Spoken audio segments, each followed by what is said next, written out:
À l'époque des grandes découvertes, l'Espagne était une puissance incontestée, soutenue par une tradition militaire et la volonté de l'Église.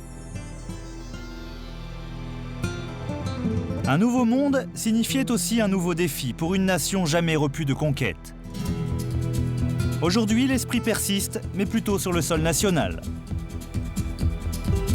Madrid, la capitale, reste traditionnelle, fière de sa monarchie et de sa grandeur. Mais alors que les vieilles images régaliennes persistent, c'est le drapeau castillan qui flotte désormais sur l'institution Real Madrid, qui entend bien rester au sommet.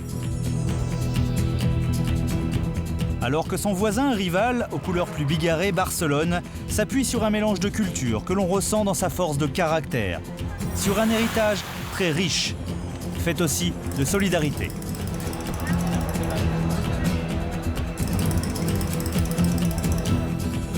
Barcelone est une ville privilégiée pour les artistes d'avant-garde, mais c'est surtout sur le terrain, face à Madrid, que la rivalité entre les deux villes se trouve exacerbée.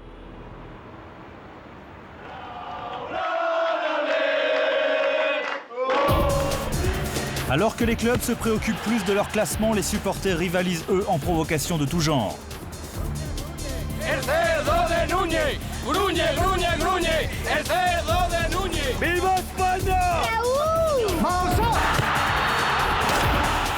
Et le tempérament de chacun ressort forcément dans une atmosphère aussi électrique. El millón de Europa, Barça, Barça, Barça, porque te pilota. Somos los mejores de España, Real Madrid y Reinar el Club por Colombo. Sobre todo el Madrid i Espanya que l'acompanya entera. És molt senzill. No fa falta ni que el jugueu, perquè el perdreu, segur, perquè no existiu. Machacar a los catalanes. Ahí, ahí. Machacarlos, hay que machacarlos. Dañarlos. Mira, matar así. Y Ribardo, Estribardo campeón. Les deux équipes n'ont jamais manqué de talent non plus, puisqu'elles ont toujours attiré les meilleurs joueurs. Generalmente, lo que más euforia me da es lo que deprime lo del Barça. There are two giants, let's put it that way, which is Barcelona and Madrid, which always been there. And all the other people has got their team and then Madrid or Barcelona, which means the whole country are for Madrid or Barcelona beside their other team. Ese es un partido que se juega el lunes de esa semana, el martes, el miércoles, el jueves, el viernes. Se juega de ida y vuelta, se juega con las declaraciones de unos, con las declaraciones de otros, como uno como está en su clasificación. Es un partido que tiene una intensidad especial. Mas a atmosfera e o ambiente que se vive toda a semana, através da imprensa, através de comentários, como se fosse sempre o derby do século. They live for their football and they're hugely passionate about it. Mais jamais autant que lorsqu'un but est marqué. La passion et la ferveur religieuse dans lesquelles ces matchs sont disputés sont en fait à l'image du conflit historique entre la Castille et la Catalogne. Et leurs stades sont deux cathédrales respectées comme telles par tout le monde. Construites il y a près de 50 ans, leurs arènes sont de styles bien différents, mais considérées dans le monde comme parmi les plus belles, où les équipes évoluent toujours à guichet fermé. Et pour un non-initié, cela peut être une expérience parfois difficile.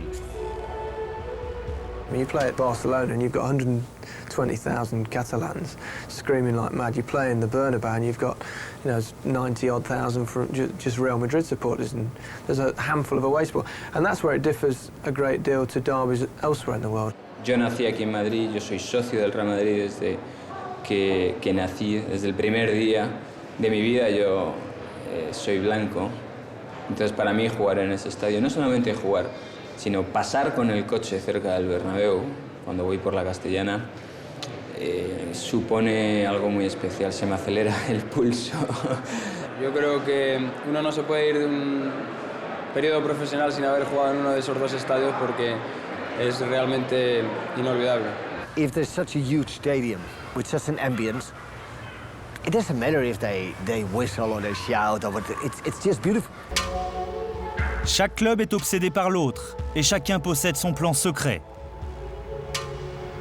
Pendant la guerre civile et surtout à Barcelone, le stade était le seul refuge où l'on pouvait s'exprimer sans crainte.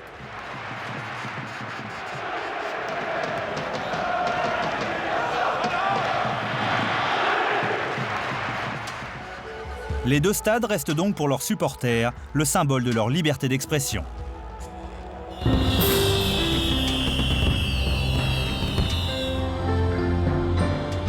Le Real Madrid a été le club au succès les plus réguliers. Dans les années 50, c'est un monopole qu'il exerce sur la Coupe d'Europe. Et sa récente résurgence au plus haut niveau a poussé la FIFA à le consacrer comme le meilleur club du siècle dernier.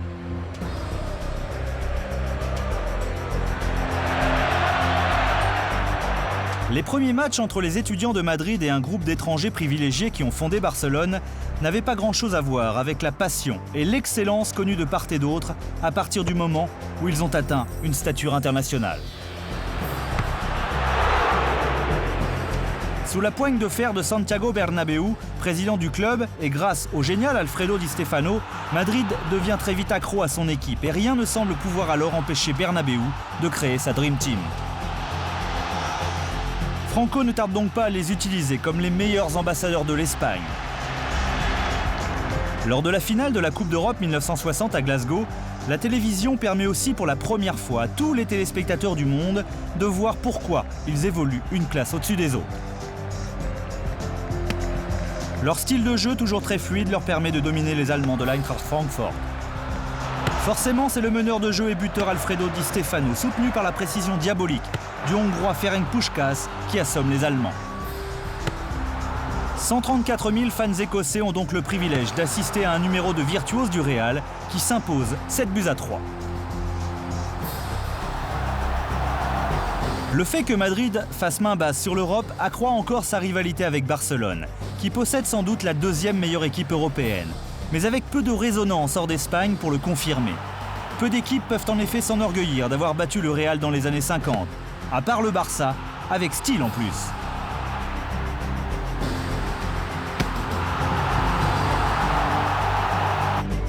Si Madrid possède Di Stefano, Barcelone compte dans ses rangs le maestro hongrois Ladislau Kubala, arrivé 2 ans plus tôt que Di Stefano et qui joue un rôle déterminant dans l'essor des Catalans. Chaque derby est une question de vie ou de mort, dans lequel la politique n'est jamais très éloignée. Le premier derby de Di Stefano produit un étincelant 5 partout. Ses 2 buts faisant de lui un héros pour les supporters madrilènes. En 1958, Barcelone fait signer un entraîneur argentin, Helenio Herrera, un tacticien et un psychologue reconnu, qui n'hésite pas à se servir du talent précoce et brillant de Luis Suarez, d'un Kubala sur le déclin mais régénéré, du gardien espagnol Ramallets, des Hongrois en exil Kokšič et Čibor, pour en faire une équipe victorieuse à 2 reprises en championnat, en 59 et 60, en Coupe des Villes de Foire, ex-UEFA, et qui devient la première équipe à priver le Real de Coupe d'Europe. Pour beaucoup, le plus grand joueur à avoir signé au FC Barcelone est Johan Cruyff. Les qualités incroyables de l'insaisissable néerlandais créent un énorme engouement dès son arrivée en 1974 et il ne déçoit pas les supporters.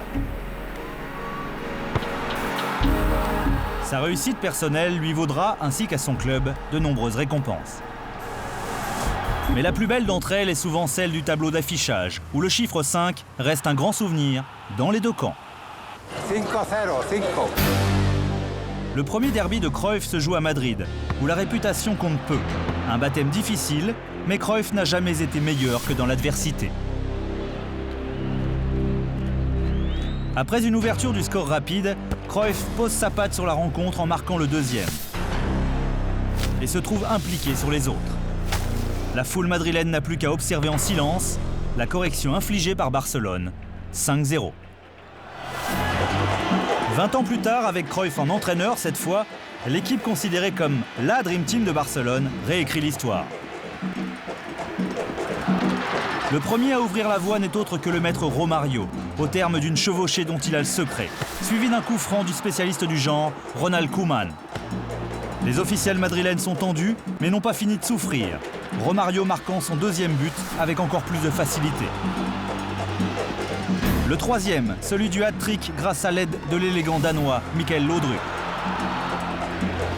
Mais le meilleur est encore à venir, avec encore Romario dans un numéro de soliste pour le 5e but.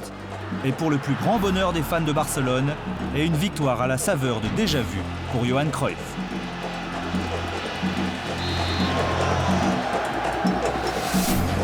mois plus tard, à Madrid, c'est en tant que champion en titre que le Barça, confiant, affronte un Real avide de revanche.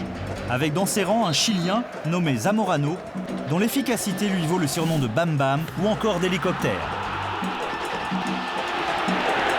Zamorano en grande forme, qui endosse à merveille son rôle de finisseur et laisse Jorge Valdano, le nouveau manager du Real, admiratif. La ténacité de Michael Laudrup, l'ex-star du Barça passé dans l'autre camp, permet aux Chiliens d'inscrire un triplé. Mais le meilleur reste là encore à venir. Zamorano manque de peu le 4e, mais Luis Enrique est là pour conclure. La revanche est complète quand Madrid inscrit un 5e et dernier but.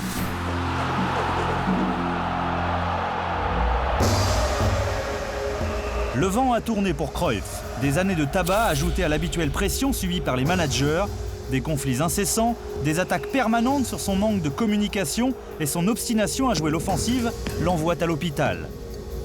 Il est aussi la cible régulière des impitoyables médias espagnols qui ne lui passent rien.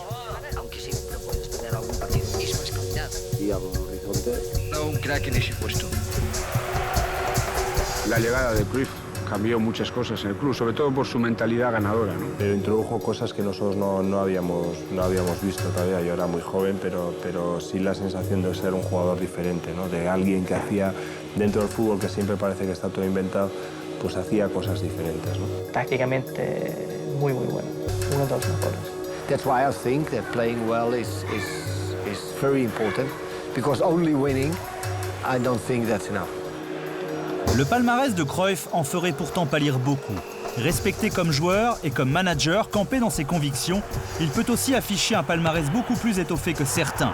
Le plus beau trophée étant bien sûr la Coupe d'Europe des clubs champions 1992. Alors que Cruyff permet à ses détracteurs de se couvrir de gloire, il sait néanmoins que cette Coupe d'Europe est le trophée qui manquait au club pour souffrir la comparaison avec son éternel rival, le Real Madrid.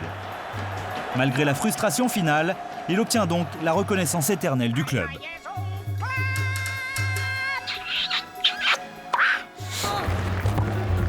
La rivalité entre le Barça et le Real est une guerre sans fin, pour au moins une raison.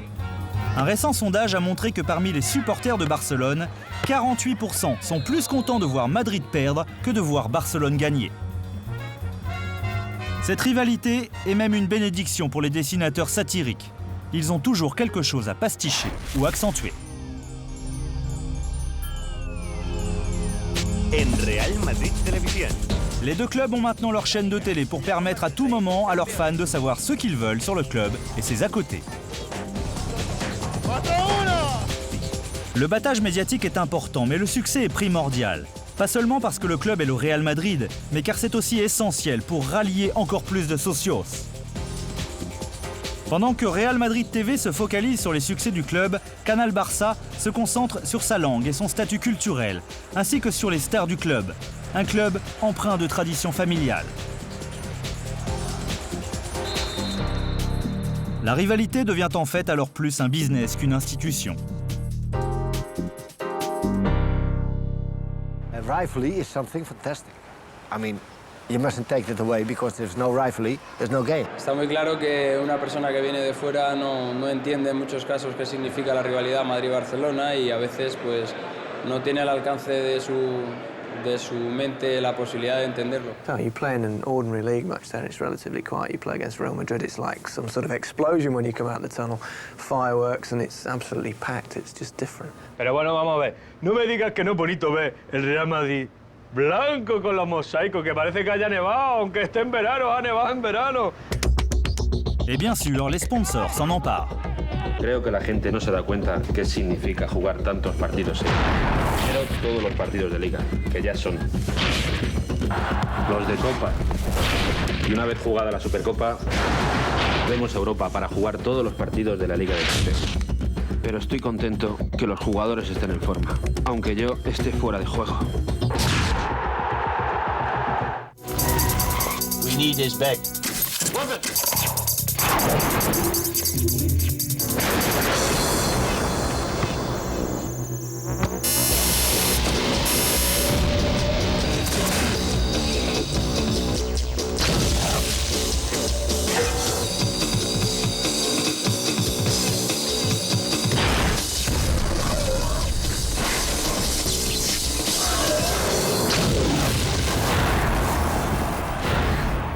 De grands noms signifient beaucoup d'argent avec une exposition maximale. Le merchandising des vêtements et maillots s'accroît alors de façon incroyable. Plus le club est grand et plus il devient un produit marketing. Et personne ne paraît aussi grand que le Real Madrid et le FC Barcelone.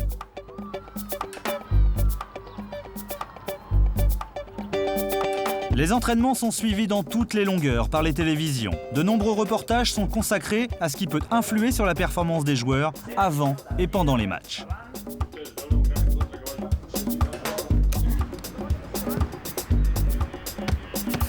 Avec des supporters partout dans le pays, nombreux sont ceux à faire le pèlerinage pour essayer d'approcher leurs idoles. Les médias se battent eux en permanence pour avoir la meilleure image, celle qui fera l'objet de controverses et d'interrogations.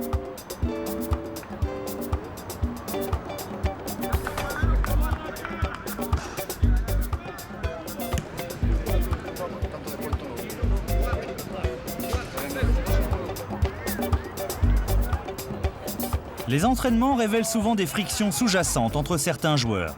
Chacune des équipes a comme politique que le club est plus important que n'importe quel individu et doit être source d'inspiration pour chacun. Avec autant de stars prétendant à une place de titulaire, il est nécessaire d'avoir un manager à poigne, avec un peu de recul pour prendre les bonnes décisions pour le club et les joueurs. En matière de management à poigne, on peut mentionner les années 30, celle de la guerre civile. L'Espagne était en plein tourment. Le coup d'état militaire du général Franco, en guerre contre les idéologies républicaines, divise les familles et les amis.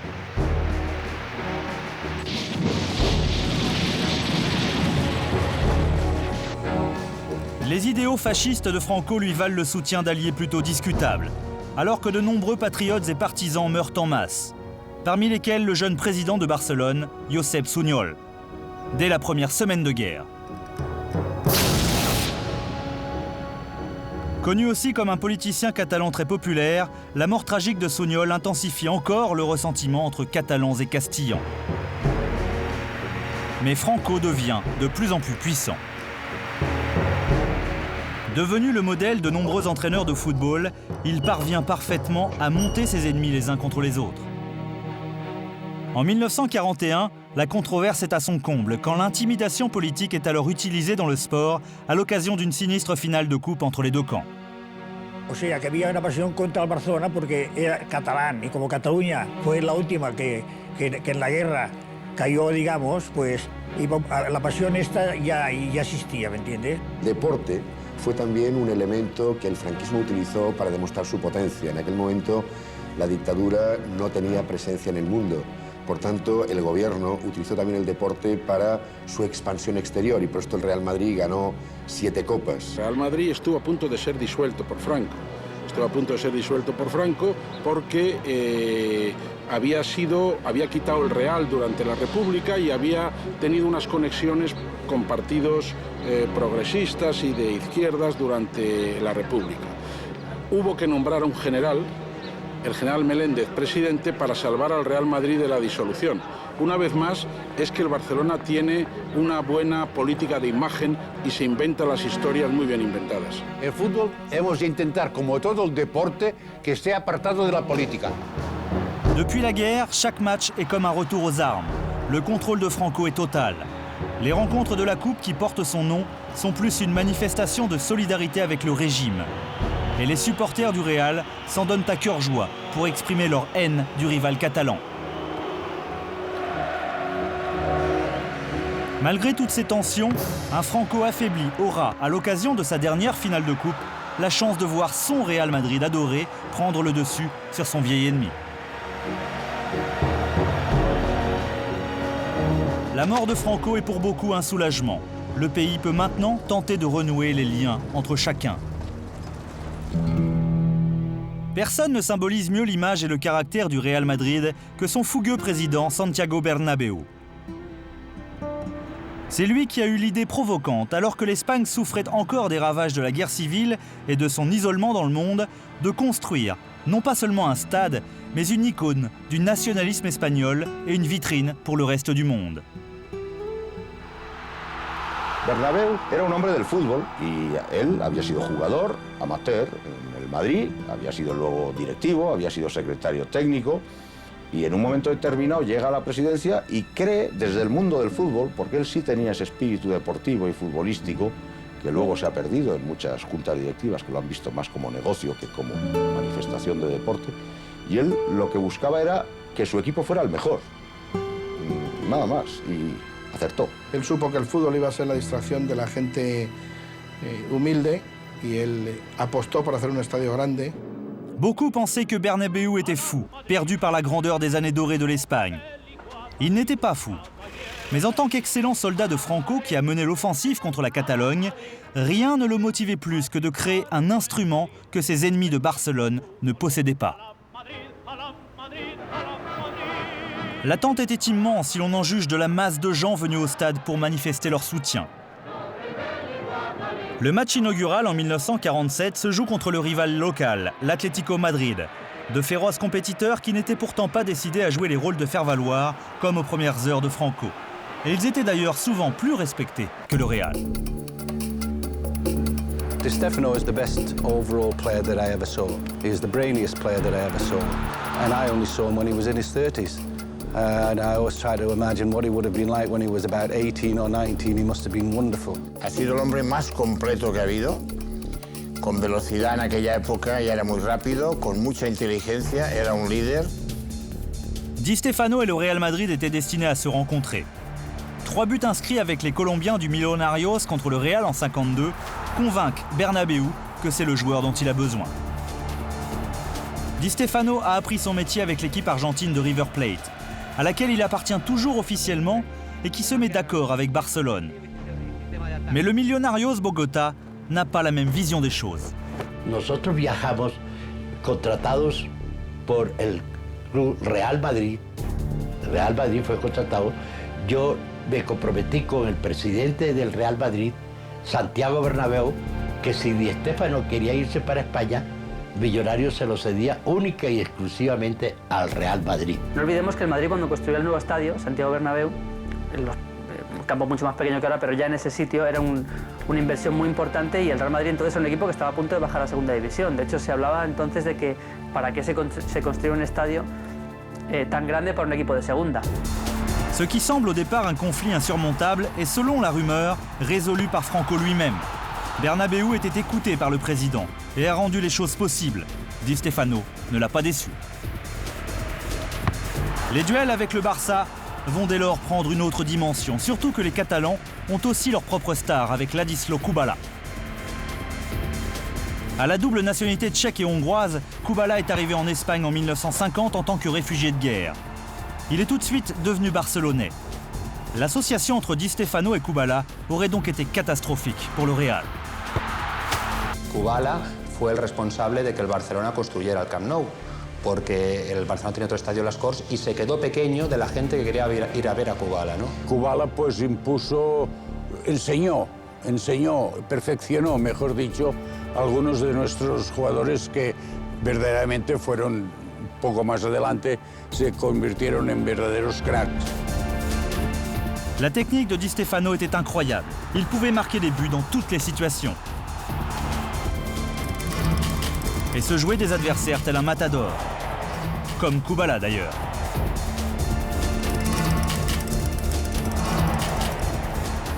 Il savait que le public venait pour les voir et que plus il y avait de monde et meilleurs ils étaient. Au crépuscule de leur carrière, ils se sont d'ailleurs rejoints à l'Espagnol Barcelone avec Kubala comme entraîneur et Di Stefano en tant que joueur et capitaine.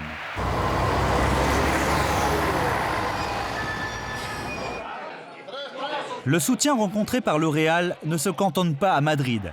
La tradition et la télévision ont poussé à la création de fan-clubs partout dans le monde, et même à Barcelone.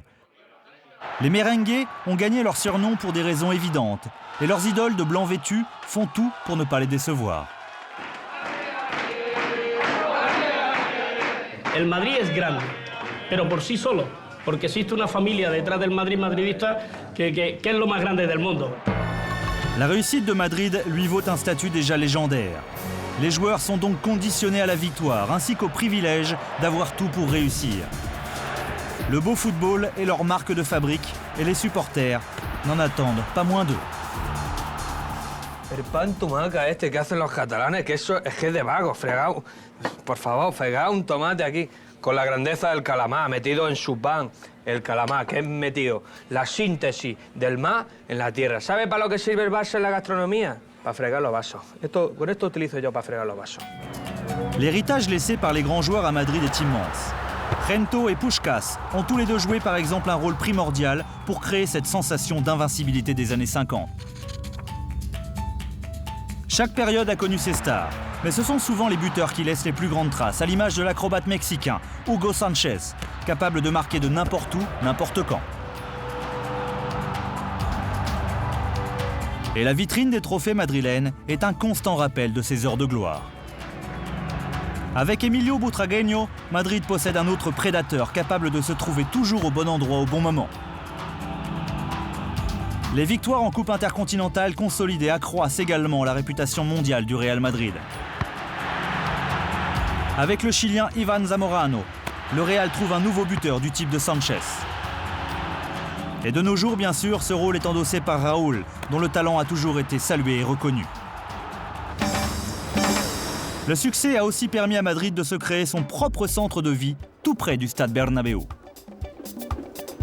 Un site où tout est consacré au Real Madrid, en passant de la montre aux vêtements jusqu'au vin estampillé Real Madrid, aux raquettes de tennis et au linge de lit.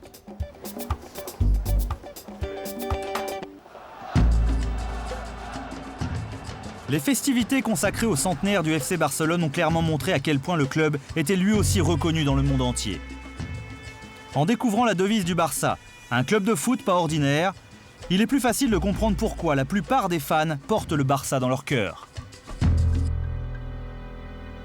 Esa pasión de padres a hijos, de abuelos a padres, toda la familia sigue una tradición. Ser del Barça es algo que se lleva muy dentro, ¿no? Jamás pensé que algún día formaría parte del Barcelona y cuando fiché este verano por el club, bueno, pues para mí ha sido algo que se me escapaba, ¿no? Jamás que creería que jugaría aquí. Special. It's definitely more than a club. Mais c'est le côté spirituel de ce club qui frappe et que l'on ne retrouve pas beaucoup ailleurs. Historiquement, on fait remonter ses origines au vieux monastère bénédictin de Montserrat, perché dans les montagnes proches de Barcelone, d'où la Vierge Noire distille ses qualités mystiques. La Moreneta a joué un rôle clé dans la société catalane depuis plus de 500 ans, et notamment en veillant sur le bien-être du FC Barcelone. El día que juego al Barça, pues paso por la Virgen y le digo, no me falles. La rumeur veut également que le chevalier médiéval Percival ait découvert le Saint Graal ici. Avec une telle combinaison de puissance, il n'est pas étonnant que le Barça conserve une place pour la Vierge au sein même du stade. Montserrat y la Virgen de la Merced, que es la patrona de Barcelona. Esas dos vírgenes han velado siempre para la salud de todo el Barcelona, de todos sus socios, de sus jugadores, de todos. La pose de la première pierre du Camp Nou a donc constitué un événement culturel majeur. L'Église et la Vierge ont été sollicitées pour bénir et protéger la citadelle de la solidarité catalane. Et d'ailleurs, l'histoire du club est magnifiquement retracée dans un musée impressionnant. Son fondateur et premier président s'appelait Hans Gamper. Suisse de naissance, son amour du jeu en tant que joueur et administrateur a beaucoup contribué au succès futur du Barça, mais aussi en offrant au club et au pays sa première star, Pepe Samitier. Samitier était une star sur et en dehors du terrain. Parfaite icône des années 20, sa souplesse corporelle et son aptitude aux contorsions acrobatiques lui ont valu le surnom de Omar. Mais il deviendra aussi le premier joueur à déserter ensuite pour le Real Madrid. Si Samitier el traspaso fue un reloj de pulsera, no tan bonito como este, más barato, pero él aportó al Barcelona toda su personalidad, que la tenía mucha. Era un hombre muy querido en toda España, no solamente en Barcelona, en Madrid era un hombre que lo adoraban. Alors que Samitier était vénéré, l'objectif majeur du club restait toujours la Coupe d'Europe des clubs champions, pour laquelle aucune dépense, score de 6 millions de dollars, c'est une latine dépendance qui débute. Un transfert qui fait de Maradona la cible de tous les tacleurs du championnat et qui l'empêche de s'exprimer. Le suivant sur la liste est le rebelle, mais tout aussi talentueux brésilien Romario, buteur inarrêtable. Ensuite, c'est au tour du précoce et talentueux Ronaldo, avec là encore un transfert record. Capable de marquer des buts incroyables, il ravissait tout autant qu'il désespérait ses entraîneurs.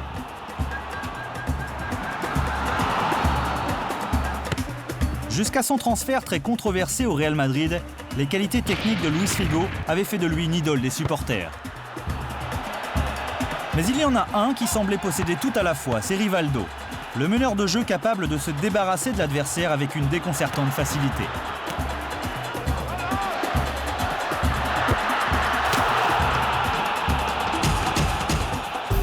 L'icône la plus chérie du Barça, c'est le vieux Grampa, le protecteur de la Masia, véritable refuge pour la nouvelle vague des espoirs du Barça, avides d'imiter leur héros, Pepe Guardiola, le capitaine du club. Le FC Barcelone maintient en effet un lien très fort avec ses anciens joueurs qui conservent beaucoup d'affinités avec le club. À l'ère où le merchandising est presque devenu aussi important que le jeu lui-même, Barcelone a développé l'un des centres de merchandising les plus sophistiqués et développés du monde, où rien n'échappe à l'exploitation.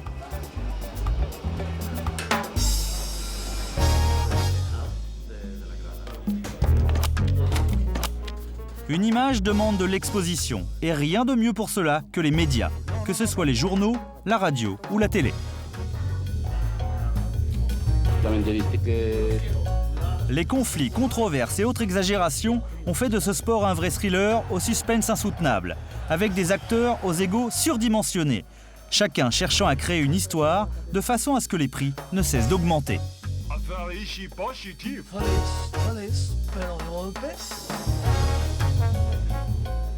Les quotidiens sportifs se livrent aussi une lutte sans merci à la recherche de la moindre petite histoire qui pourrait booster leurs ventes. Drogue, sexe et rock'n'roll sont souvent à l'ordre du jour. Et plus la star est grande, plus la cible est attractive.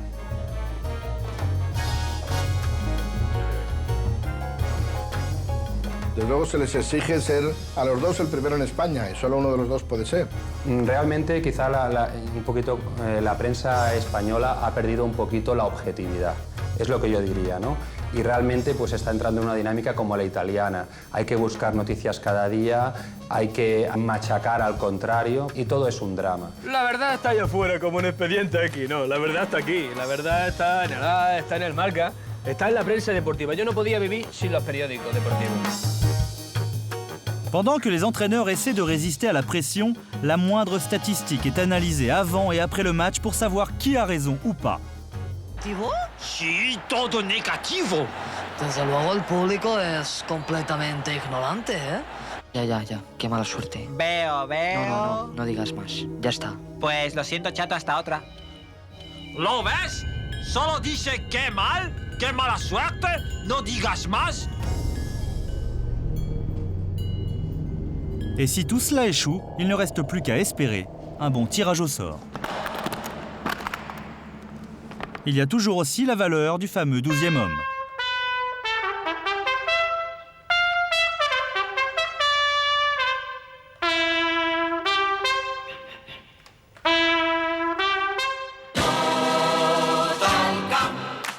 Rudy Ventura est un des fans les plus célèbres du Barça. Sa trompette résonne comme un cri de guerre pour les supporters du club. Un cri pour se rassembler derrière l'équipe. Et là où le Barça se déplace, Rudy est sûr de suivre.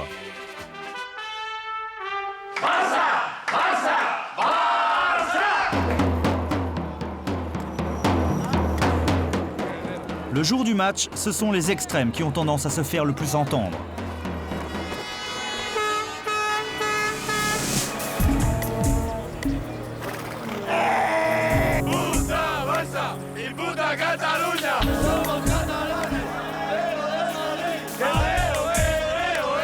Pour un derby à Madrid, il y a peu de supporters du Barça. Ils savent que se présenter en Blaugrana dans l'autre camp serait comme offrir un os à un chien. Como yo, que venimos de otros equipos y tampoco has jugado Barça Real Madrid, toda esa gente te va haciendo ver la importancia que tiene el partido para ellos, ¿no? Tenemos lo mejor, si hasta las rosas son blancas. Es de Real Madrid la rosa. Ole. Il est un personnage qui devient de plus en plus une icône du Barça. C'est Jordi Koulé, création d'Oscar Nebrada, un journaliste. Il est l'alter ego du Koulé, le supporter type du club pour lequel gagner représente tout. Resulta que hubo un penalti que tenía que tirar el Hugo Sánchez, que era un delantero del Madrid que era muy odiado por los culés. Y el portero del Sevilla era uno que le habíamos cedido nosotros, que era el Unzúe. Entonces, cuando lo tiró, el Unzúe se lo paró. Entonces, yo estaba en un bar de la costa, allí en la Costa Brava, aquel día, y entonces todo el bar se levantó y hizo así, ¿sabes? Como diciendo, toma Butifarra que te ha parado el penalti. Y entonces en aquel momento los de la tele se les ocurrió poner al Jordi Koulé. Entonces salió el Jordi Koulé y hizo y se fue. Y entonces se montó un follón, porque claro, todos los de Madrid, todos los del Bilbao, los del Sevilla, lo vieron aquello y dijeron, ¿pero esto qué es? ¿Cómo puede hacerse burla de un equipo por una televisión pública? Y entonces en Cataluña dijeron que era lo más grande que se había hecho nunca en televisión.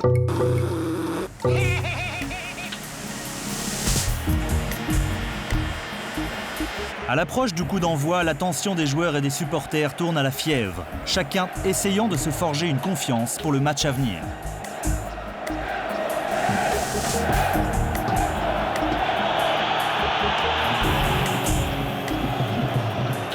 Pendant que le Barça se replie dans sa carapace, les Madrilènes considèrent déjà l'ennemi comme un agneau prêt à dévorer sa proie, pensant leur héros invincible. La marée blanche est donc comme un défenseur supplémentaire capable de faire trembler les meilleurs.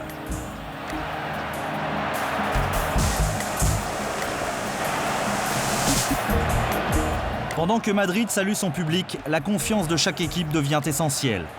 Les stars ont besoin de se libérer, les officiels de garder le contrôle et l'encadrement de rester vigilant.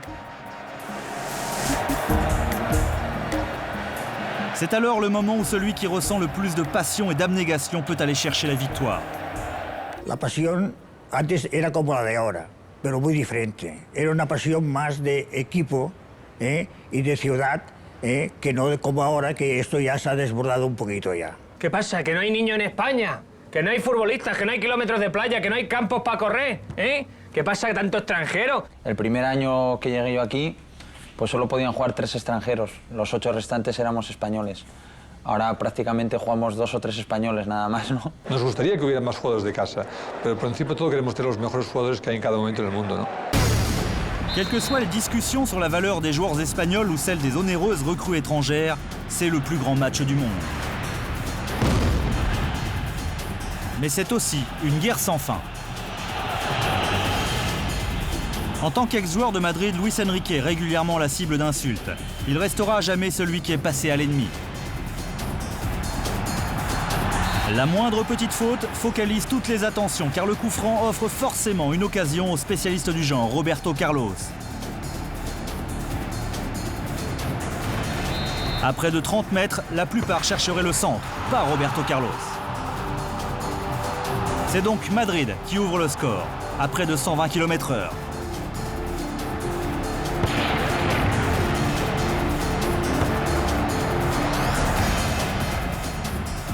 Les occasions de gagner à l'extérieur sont rares ces dernières années et le Barça, constamment pressé, semble se heurter cette fois à une montagne. Rivaldo notamment est une cible permanente. Dans l'esprit des supporters évidemment, chaque décision prise contre le Real est injuste et ils le font savoir.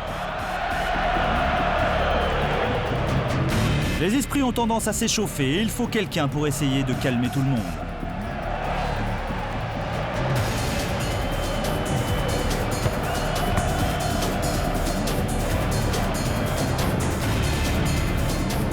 Une fois encore, Roberto Carlos fait mal à la défense. La confiance des Catalans semble ébranlée, alors qu'on jubile côté madrilène. Les buts ne sont jamais faciles à marquer, et là, 2 en 20 minutes. Figo donne tout de son côté pour essayer de relancer le Barça dans la rencontre.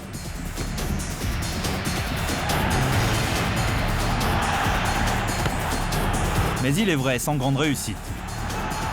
Luis Enrique laisse éclater sa frustration dans un clash avec Salgado. Une nouvelle incursion de Figo débouche sur un coup franc. L'occasion pour un autre Brésilien, spécialiste du genre, d'essayer de se mettre en évidence.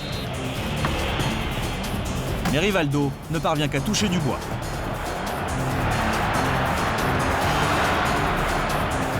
Une autre action entre Kluivert et Rivaldo offre une nouvelle occasion à Luis Enrique, qui bute néanmoins sur le jeune Iker Casillas, pour le plus grand bonheur du public de Bernabéu. En seconde période, Kluivert trouve encore Luis Enrique, bousculé dans la surface mais sans que l'arbitre ne siffle en faveur du Barcelonais. Roberto Carlos s'amuse de son adversaire, avant de transmettre à Morientes, qui lui est aussi stoppé par un tacle suspect.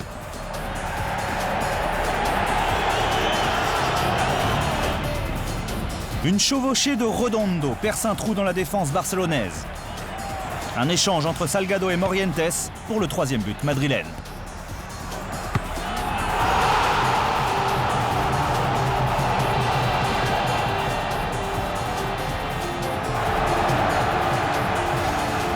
Rivaldo semble plus isolé que jamais. Le public célèbre lui ses héros.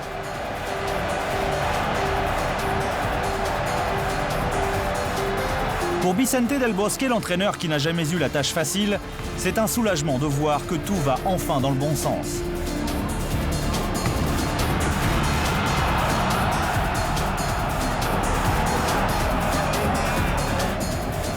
La percussion de Redondo cause des problèmes à la défense du Barça, qui ne parvient pas à le stopper sans commettre de faute, ce qui provoque une nouvelle confrontation avec Luis Enrique en chef de file.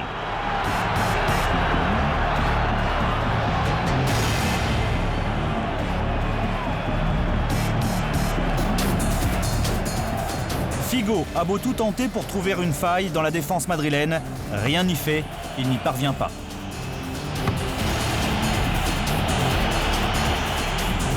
Le deuxième coup de sang de Luis Enrique lui vaut une sortie prématurée pour la plus grande joie des supporters revanchards de Madrid. D'habitude si dangereux, Rivaldo a peu d'occasions de se mettre en valeur, tant il est l'objet d'une surveillance rapprochée. Les dirigeants de Barcelone, eux, rongent leurs freins. La puissance du jeune Guti semble, elle, l'appeler à un futur brillant. Un nouveau centre du Camerounais Jérémy trouve la tête de Raúl qui passe de peu à côté. Redondo semble lui avoir retenu les leçons de ses débuts en Argentine pour exaspérer l'adversaire. Une dernière tentative de Figo ne pose aucun problème au jeune Casillas. La victoire sur le Barça a toujours une saveur particulière. Les fans du Real sont aux anges. C'est la victoire la plus nette de Madrid depuis le 5-0 de 1995.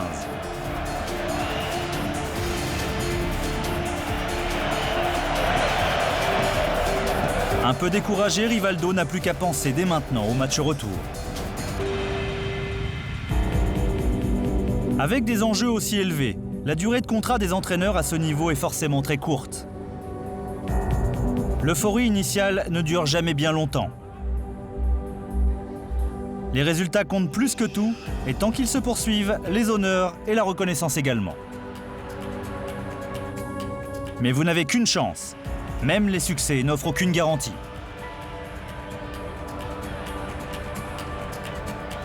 Et peu importe les efforts consentis, ce sont la communication et la vérité du terrain qui comptent.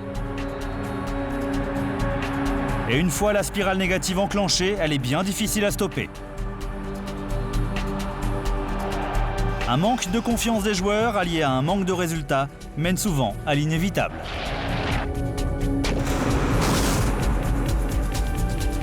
Avec autant d'attentes et de puissance, les performances irrégulières de Barcelone, couplées à une dernière défaite contre Valence en Coupe d'Europe, constituent l'insulte de trop pour les supporters.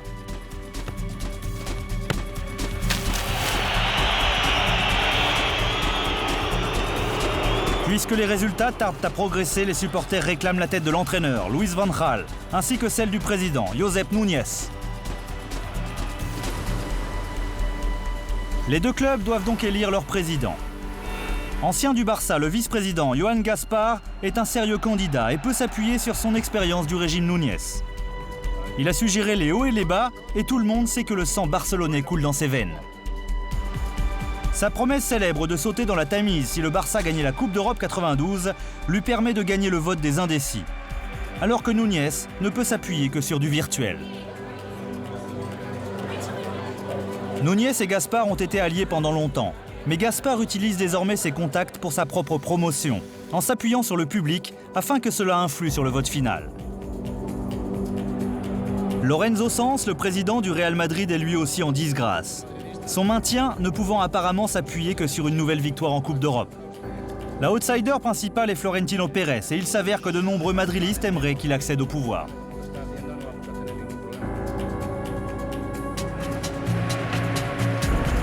Comme prévu, Gaspard remporte donc le suffrage et en félicite la presse. Joan Gaspar és en Joan Gaspar. I la renovació del Barça us la puc garantitzar. Le premier vrai test pour Gaspard ne se fait pas attendre après la confirmation par Pérez que Luis Figo, la superstar du Barça, a bel et bien signé à Madrid pour le transfert record de 50 millions de dollars. Pour les supporters de Madrid, c'est un don du ciel. Pour les Barcelonais, une catastrophe. Pas seulement parce que le club a menti, mais aussi car Figo, qui a souvent clamé son allégeance au Barça, a rejoint l'ennemi. Passer d'un camp à l'autre reste un sujet sensible, qu'a pu expérimenter l'ancienne star de Barça, Michael Laudrup, victime ensuite de la colère des supporters. Il a notamment été marqué par la réaction et le traitement brutal que lui ont réservé ses anciens coéquipiers. Entonces, cuando alguien que quieres muchísimo se va al enemigo más odiado de siempre, de toda la historia, eso tiene el riesgo de convertirse en lo contrario, ¿no? Cuando he ido a jugar al Real Madrid, pues bueno, la afición es todo lo contrario, ¿no? Siempre me habían tratado muy bien allí, ¿no? Lo único que un jugador que juega primero en un equipo y luego se va al otro, pues siempre es considerado como una especie de traidor. Avec le derby, le Camp Nou devient donc l'objet de toutes les attentions. Figo, sachant qu'il doit s'attendre à un match très difficile.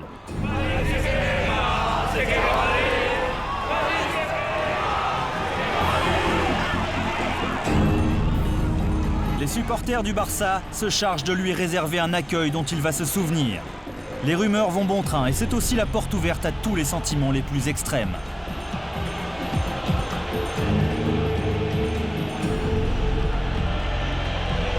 Comme prévu, l'apparition de Luis Figo provoque un torrent d'insultes.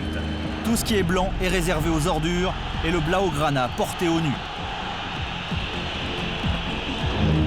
Pour Serra Ferrer, l'entraîneur du Barça, c'est aussi un test majeur. Chaque ballon ou action concernant Figo est encore une fois le prétexte à des chapelets d'insultes. Cela fait 17 ans que Madrid n'a plus gagné au Camp Nou. Étant donné les circonstances, ce serait un petit miracle s'il y parvenait. Un tacle maladroit de Hierro, le capitaine de Madrid, sur Rivaldo, va permettre l'ouverture du score.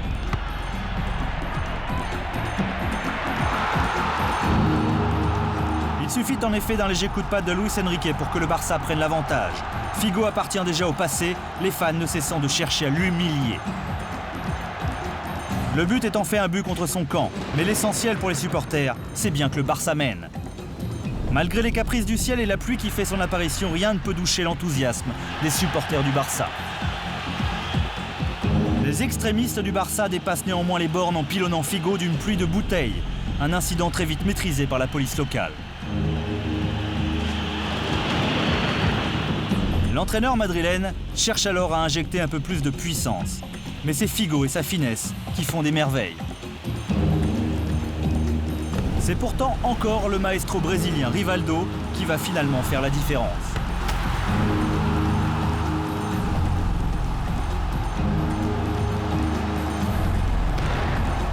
Un but pas vraiment inoubliable, mais assez pour remporter un match plus disputé hors du terrain que sur la pelouse. Le retour de Luis Figo n'est pas près d'être oublié.